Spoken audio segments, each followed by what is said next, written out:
BSc first year में अगर भाई कोई इंपॉर्टेंट क्वेश्चन है जो कि हर बार पेपर में आएगा और ये पक्का ही है कि आब्यू की जाति निकालना बिल्कुल आपका पेपर में आना ही है, ये वाला क्वेश्चन मिस नहीं हो सकता। भले यहाँ पर कुछ भी चेंज हो जाए लेकिन आब्यू की जाति निकालना आएगा। और आब्यू की अगर आपने जाति निकालना सीख लिया तो आप लोग अच्छे से भाई 9 नंबर 10 नंबर पक्के करके जाएंगे। तो कोई भी क्वेश्चन आए आब्यू की जाति सेम ही तरीके से निकालते हैं। तो इस वीडियो में हम लोग जानेंगे किस तरह से आब्यू की जाति निकालते हैं।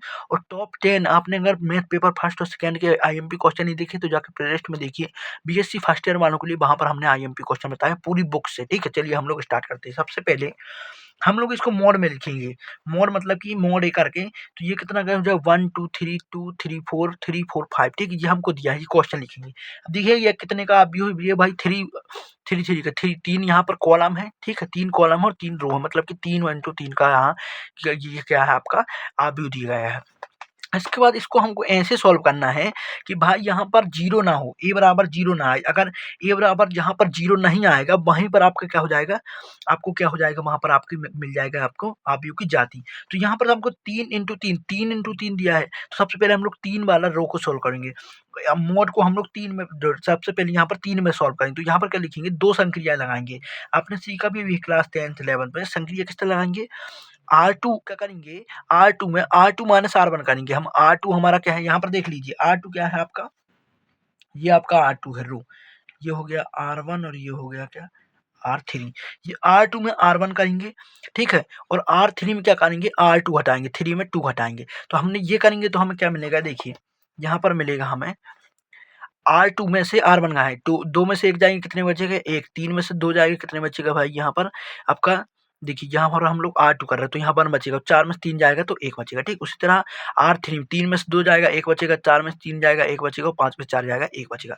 मतलब कि हमें क्या मिल गया, मोड ए बराबर मिला 1 2 3 1 1 1 1 1 1। ठीक है, तो देखिए कि ये दोनों क्या हो गए आपके बराबर, चूंकि R2 बराबर R3 है। जब भी दो बराबर होते हैं, दो बनती या दो कॉलम बराबर हो जाते हैं तो वहां पर ए बराबर क्या जीरो आ जाता है। तो यहाँ पर देखिए जो आपका ए बराबर जीरो आ गया। ठीक, मतलब ये हमने जब 3 से सॉल्व किया, जब हमने यहाँ पर कितने सॉल्व किया 3 से, जब 3 वाले हमने आब्यू को सॉल्व किया तो यहाँ जीरो मिल रहा है, मतलब कि यहाँ पर इसकी आब्यू की जाति नहीं होगी। अब हमको अगला स्टेप जाना है। अगला क्या, देखिए अगर किसी का 6 का है तो सबसे पहले 6 का सॉल्व करेंगे, फिर उसके बाद 5 में आएंगे, फिर 4 में 3, इस तरह सॉल्व करना। मतलब कि इतने ज़्यादा नहीं आते, 4 5 में आते। यहाँ पर 3 दिया है, 3 में हमको आब्यू की जाति जीरो मिल गया तो हम लोग 2 में जाएंगे, इससे नीचे क्या 2 में जाएंगे। 2 का आब्यू क्या हो जाएगा 1 2 1 1।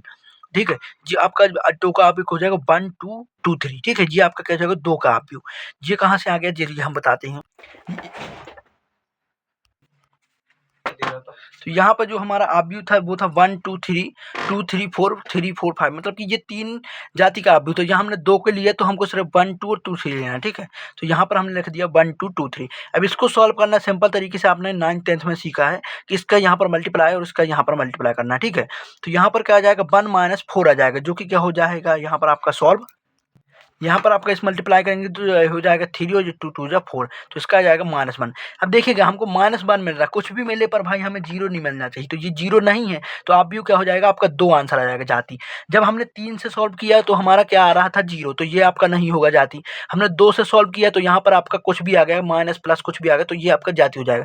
अगर कभी कभी क्वेश्चन में यहाँ पर भी जीरो आ गया तो हमारा ये भी नहीं होगा, फिर हम लोग 1 से सॉल्व करेंगे। इस तरह से आपको निरंतर क्या जाना है, आप भी जाति आप निकाल सकते हैं। ठीक है, वीडियो पसंद आए एक लाइक कर दें, अपने दोस्तों के साथ शेयर करके चैनल को सब्सक्राइब जरूर कर लें। चलिए अगली वीडियो मिलेंगे एक नए टॉपिक के साथ, तब तक के लिए जय हिंद, थैंक यू।